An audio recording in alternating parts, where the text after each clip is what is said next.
gearing up for the first American presidential trip to Cuba in generations. Bienvenido sea Presidente Obama, nuestra patria. President Barack Obama planning to use an historic speech in Havana, highlighting greater political and economic freedoms for Cubans. The president has decided it's time for a different approach.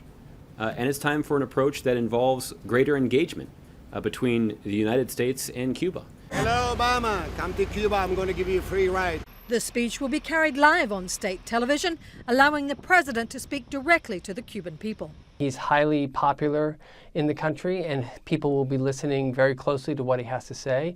And I think that if he hits the right note of this more hopeful vision for Cuba's future, and that the U.S. can be supportive of that, it will be a successful visit. Obama is due to meet President Raul Castro at the Palace of the Revolution, attend a state dinner, and watch a Major League Baseball exhibition game.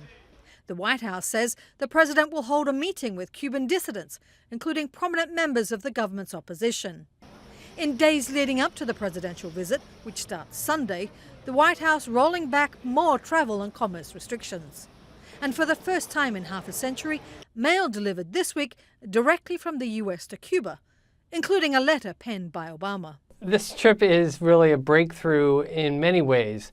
It is the definitive turning of the page away from the Cold War and policies of isolation and hostilities and embargoes toward a new era of engagement, constructive engagement, finding ways of cooperating with our neighbor. But some Republicans insist that Obama's Cuban tour is premature. The leader of the free world has chosen a legacy shopping photo op, enjoying a baseball game with a murderer and a thug.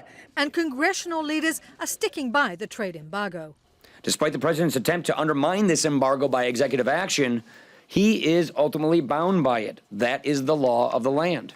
But the White House points out that dozens of U.S. lawmakers, including a handful of Republicans, are joining the president in Cuba. They say signs that there is growing support in the U.S. for lifting the 50-year-old embargo. Tracy Brown, Associated Press.